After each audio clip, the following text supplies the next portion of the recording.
no, let me be very clear. I am the luckiest guy in the world. Batman is the coolest part in any universe. DC, Marvel. I'm so thrilled to do it. I know there's a misconception because I did direct it that maybe I wasn't enthusiastic about it. It's amazing. And I still can't believe it after 2 films and have this history with this great studio. And how many times have you played Batman now? 3? Well, if you count Suicide Squad, it's 3, yeah. And how many do you think that's going to be a 5-timer at least? I don't know about that.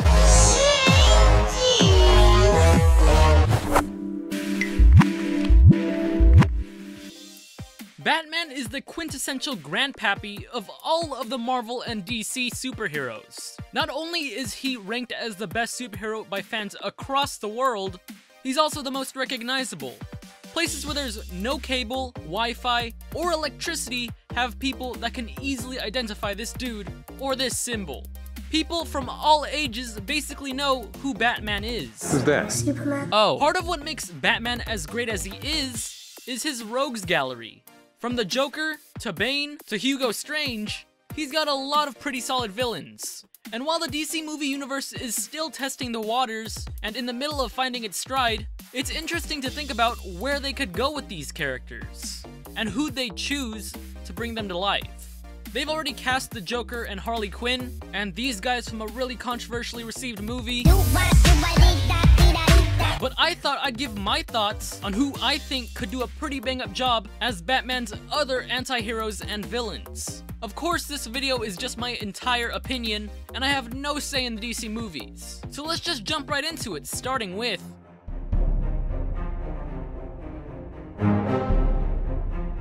the Riddler has been buried 6 feet underground after the late 90s Batman films. He's never been featured in any Batman film since then.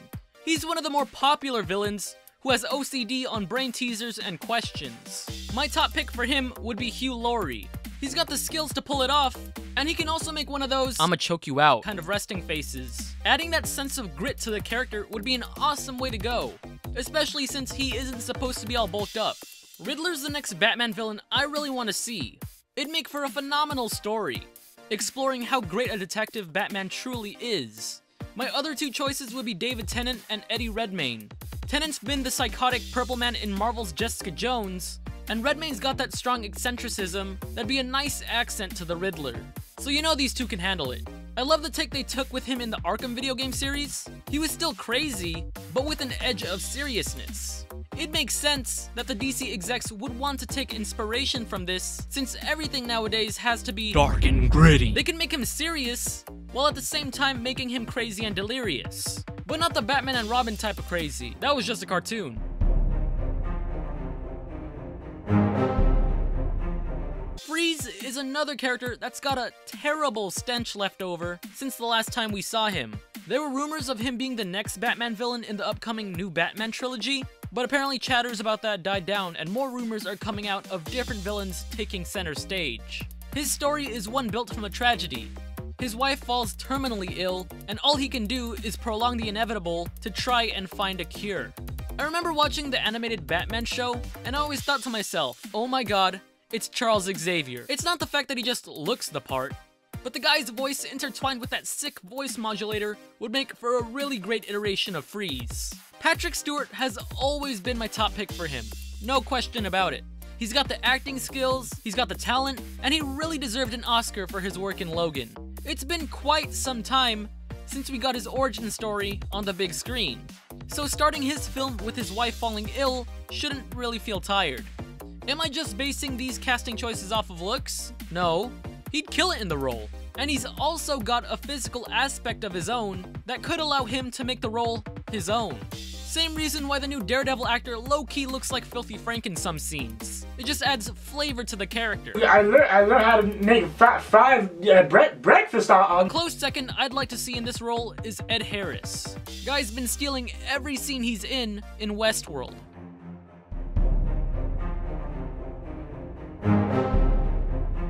One of Batman's bigger bad guys, who's widely known for physically and mentally breaking the bat, is Bane. He's often depicted as being disgustingly huge, with literally no neck half the time.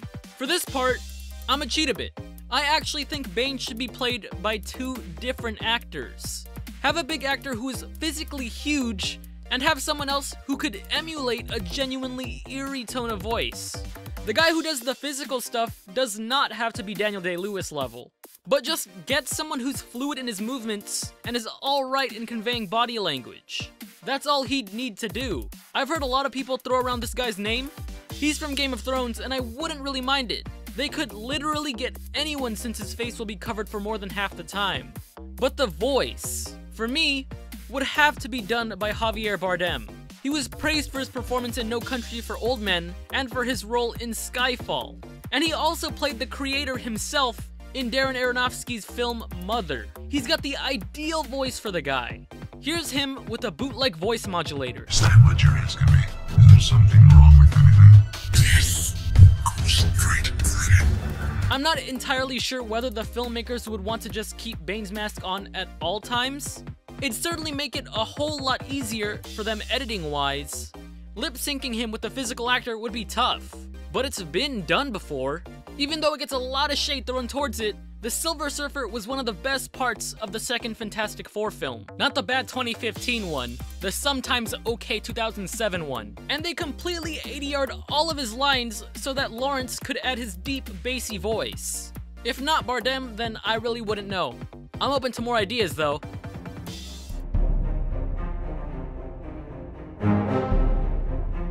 Poison Ivy is one of Batman's many villains who chooses to be more than friendly sometimes. Her character is all about taking anti-veganisms to the extremes, using toxins and pheromones to do anything for her plans. Most of the time sacrificing humans that get in the way of her plans. I'd really love to see Charlize Theron or Eva Green take a stab at this. Theron has proved she can do those kinds of press X for environmental fatalities well, and her talent has earned her many acting awards on her belt. Green hasn't had as much experience on the big screen, but whenever she is in films, she always knocks it out of the park.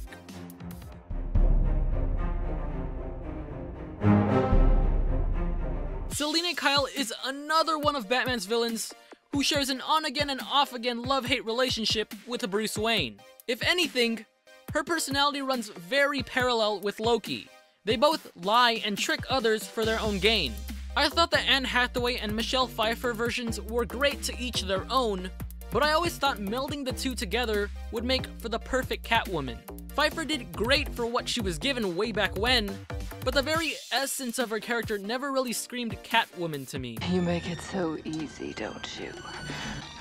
Hear me roar.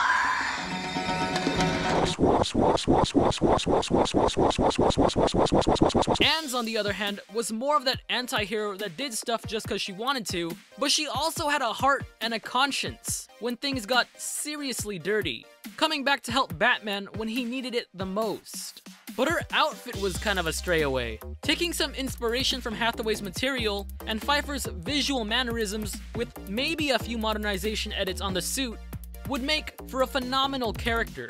And I think Olivia Wilde can breathe life into that version of her. There must be a curse on her or something though, cause like whenever I see her in movies, she's always doing a good job, but the movie she's in usually isn't. She's not the best actress by any means, but she's definitely not a terrible one either. She's good at what she does.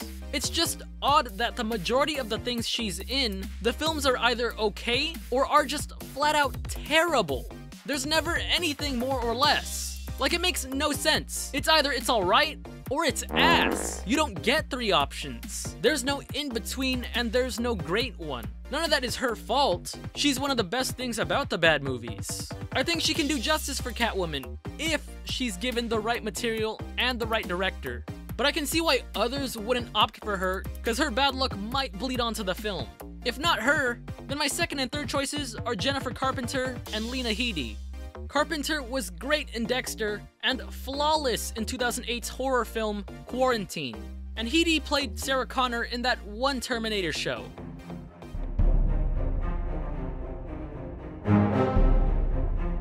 Long story short, he was the second person to become Robin, got super unlucky one day, and was just demolished by the Joker with a crowbar. After that, he got pissed at Batman for never killing Joker. I said a while back who my top choice was for Jason a year and a half ago, and I still think he's the perfect choice for him. Taron Egerton would completely embody the Red Hood. The way he just conveys anger in everything he's in is just surreal, and the action scenes he's able to pull off in Kingsman just furthers why I'm rooting for this guy. He's already got the physique, and he's got the range. He was my one and only choice back when I made that video. But the more I thought about it, Taron is still my ideal Jason, but if not him, then I'd go with Dacre Montgomery. You've probably either seen him as the Red Ranger from the newest Power Rangers reboot, or the bully that bullies the bully in Stranger Things. He's done that innocent then angsty teen before, so he'd undoubtedly be able to pull it off again. Both of these guys have that flame of rage whenever they're on screen, which totally fits the nature of Jason's character. Some others are also rooting for Dylan O'Brien, but to be honest, after watching the stuff he's been in, I see him more as a candidate for Nightwing if anything. Working Red Hood in here shouldn't be too hard. They've been setting this up for years. In nearly half of the DCEU movies, he's been alluded to. So if they never go with him eventually, it'd be like reminding the teacher that there was homework when you didn't even do it yourself. I'm not saying they should include him as the next villain, but if you've been building up to him like they've been doing, then just be sure to do him eventually.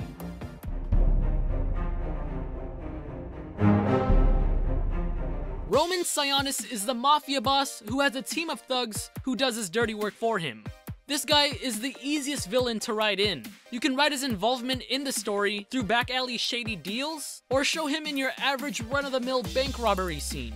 Whoever's gonna be Black Mask in the future has got to be good at emoting with his body, more specifically with his eyes, cause for 99% of the entire movie, he's gonna be wearing a mask.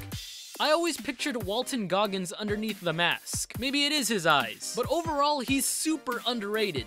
He was in Sons of Anarchy and The Hateful Eight.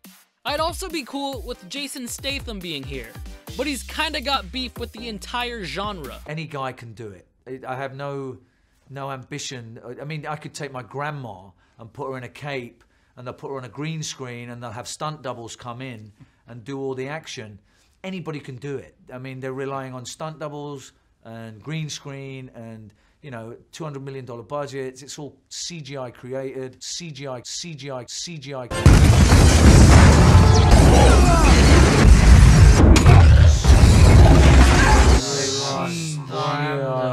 It's not authentic. So I guess he's out of the question.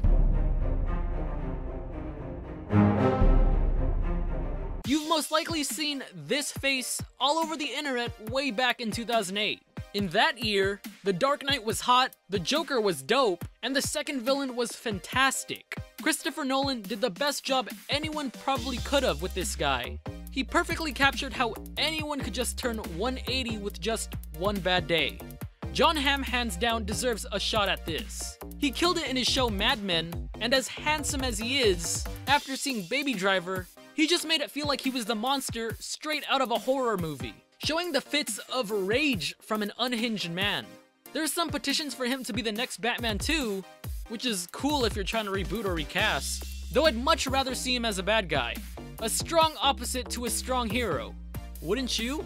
Wouldn't it be great to see a smart man, who looks a lot like our Bruce Wayne already, to have half of his face resemble what Batman's inner core looks like on the inside? He's riding the line between what's sane and insane. All that crime fighting, dressing up in a onesie every night, and lifting weights for hours on end, running on only 3 to 4 hours of sleep takes a toll on you. Wouldn't it be great to have these two face off?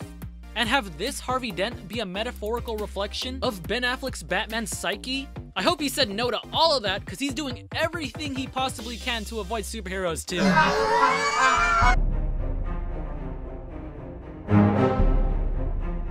Another mob-related low thug bad guy of Batman's.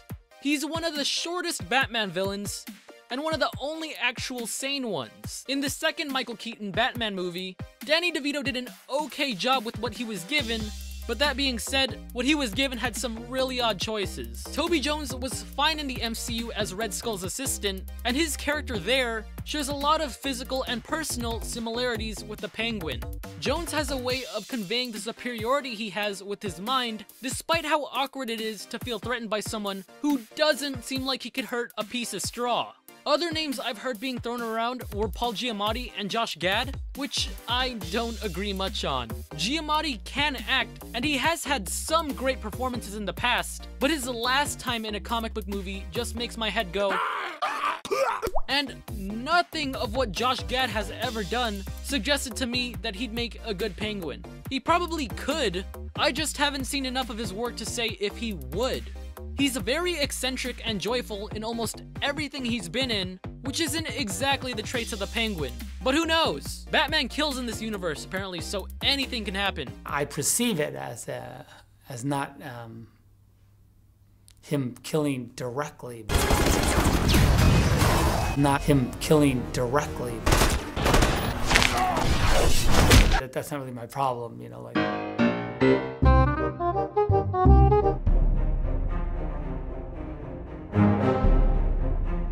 When Batman Begins first came out in theaters, I remember being terrified at the one scene where Cillian Murphy put on that brown bag over his face and the screen went all wonky. That's supposed to be Scarecrow. He was also almost in Suicide Squad. There was some concept art of him that came out, where he looked like a voodoo doll with a rice hat. Jackie Haley is the first one that comes to mind. He's not only an Oscar winner, but when he's trying to be scary, it's what turns white pants into brown pants. And the fact that he can make it so that he looks like one of those guys, where if you picked a fight with him, he'd always win somehow, is crazy. Here, look. He's just standing there, menacingly. Get out of there, Spike! He brings an aura of malevolence whenever he's working as a villain on the big screen. And that's just what Scarecrow needs.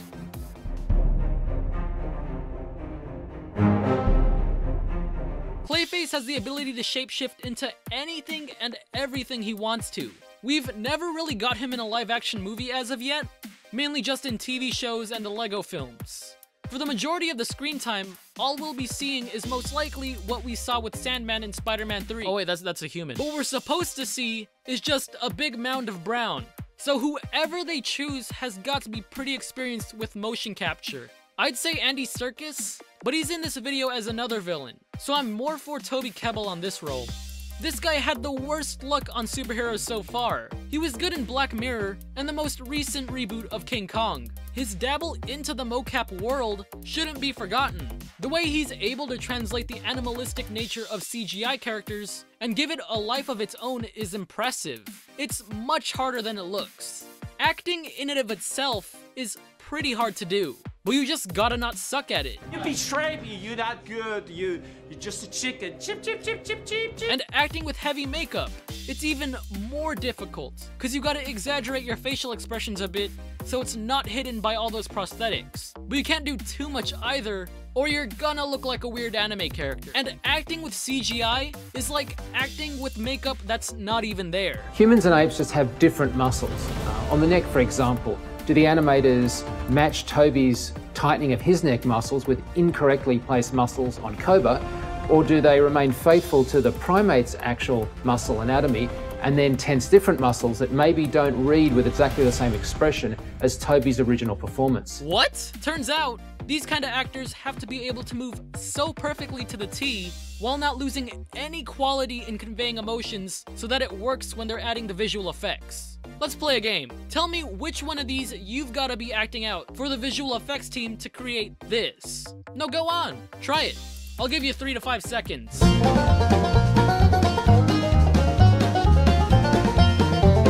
It's none of them. It's this one. If they look the same to you, that's because they pretty much are. But pretty much isn't good enough for this kind of stuff. So with what he's done, Toby would kill it in this role.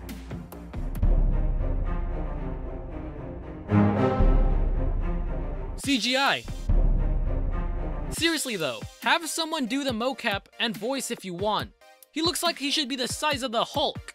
They can take some aesthetic inspiration from the zombies from Dead Men Tell No Tales. Have parts of his face disfigured and gone. Make it so that his face alone tells a story. A story of a dark, unknown past that could be explored farther down the movie.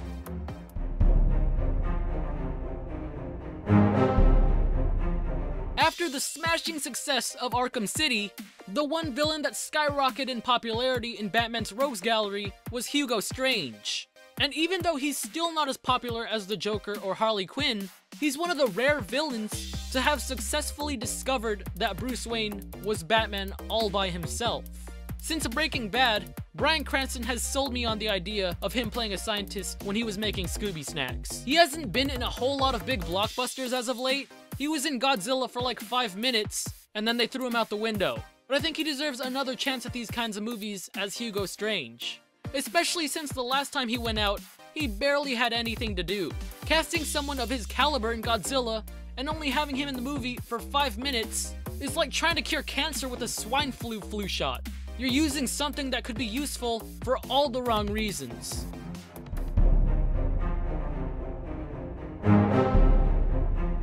After all the reboots and retellings of the Batman story, Hush hasn't gotten much spotlight in films. He was so similar to Bruce, but internally, they were complete opposites. He wanted to immediately inherit his parents' fortune so bad, it turned him psychotic, wanting to kill his own mom and dad in a rigged car crash. But Bruce's dad saved his mom, and he gets mad that his plans didn't work out and blames it on Bruce. Down the line, it gets really creepy, to the point where he surgically removes his own face and plasters on a homemade version of Bruce's face onto his mound of flesh. The insanity of Hush mirrors a lot of what the Joker is. The only difference being is that Joker is much more flamboyant and loud, whereas Hush is more of a silent, planner kind of a person. I know there are dozens of rumors of him becoming the next Batman, but Jake Gyllenhaal could do this in his sleep.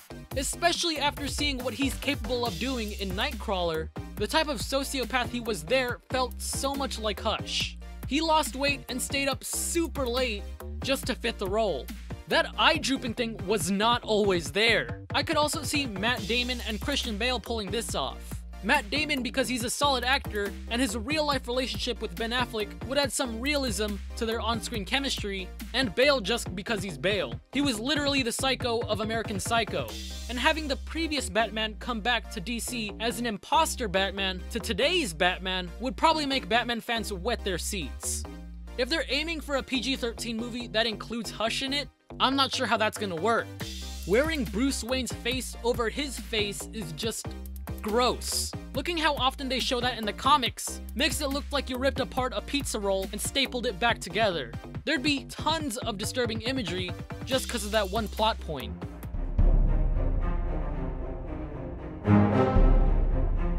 The leader of the Ninja League of Shadows was one of the first villains of the Dark Knight trilogy. Garcion would make a good Ra's al Ghul. He was recently in Ridley Scott's All the Money in the World and was also in Kingdom of Heaven. He always oozes a sense of leadership and strength in nearly every role he's in, and he's also one of those many underrated actors who don't get the appreciation they deserve. He hasn't been in any real huge blockbusters, usually working on his craft through lower budget films. Taking on a character like Al Ghul will undoubtedly give him more recognition, while at the same time, he'd give us a damn good villain.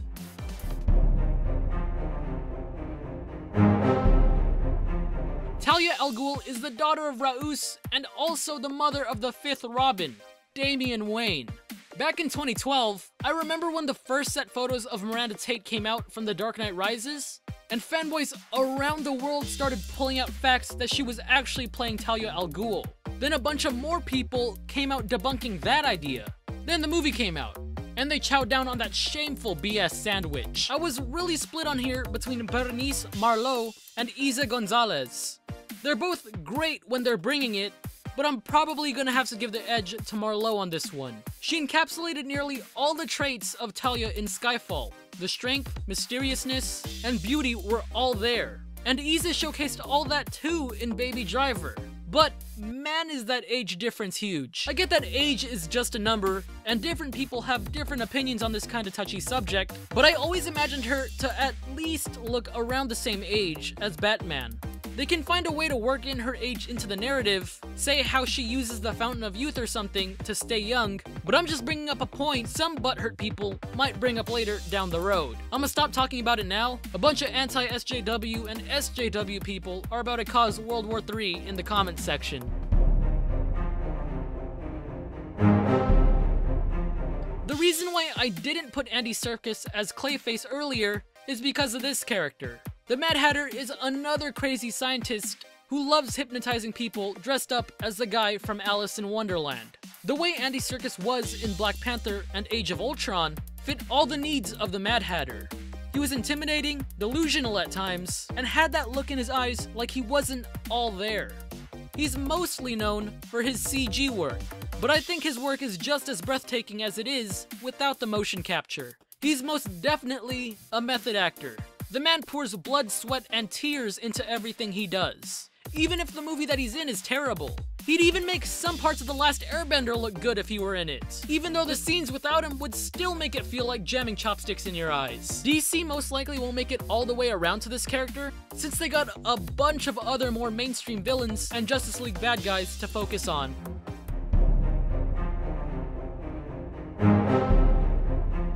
A commonly underestimated character who's actually equaled Batman multiple times in a fight.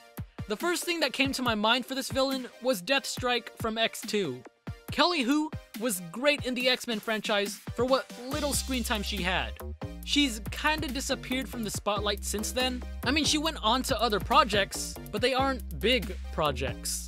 Alright, so I didn't even know this until halfway through editing this video. She also apparently voiced Lady Shiva herself in Arkham Origins. Why am I telling you that? I don't know, it means absolutely nothing. Jessica Matten is another actress I can see doing okay in this role, but she doesn't really have much on her resume for me to say anything more than that.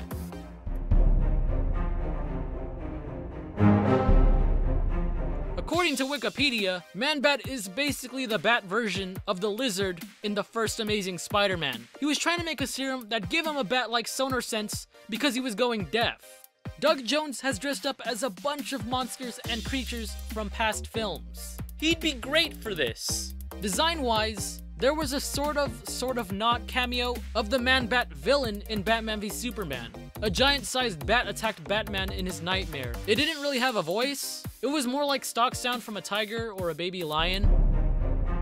Just looking at his skin rubs me the wrong way. Zaz is a deranged murderer who keeps track of his targets by cutting tally marks into his skin. After seeing his work in Split, James McAvoy just blew me away. His range on taking on multiple personas was insane. If he were to ever do what he did there for Zaz in the DC world, he might even be considered to be as good as Heath Ledger's Joker from The Dark Knight. There's a choice we're making, we're saving our own lives. So those were my thoughts on who should be the villains and anti-heroes of the Batman world. I know there are dozens of other villains I haven't talked about yet, but there's just too many to talk about all in one video. How about this? For those who I haven't talked about, or maybe even the ones I did too, let me know in the comments below of who you'd like to see cast as Batman's villains. And if you really like this video, then go on and hit that like and subscribe button. Also, don't forget to follow me on Twitter, Facebook, and Instagram. And for more of my videos, just click right here.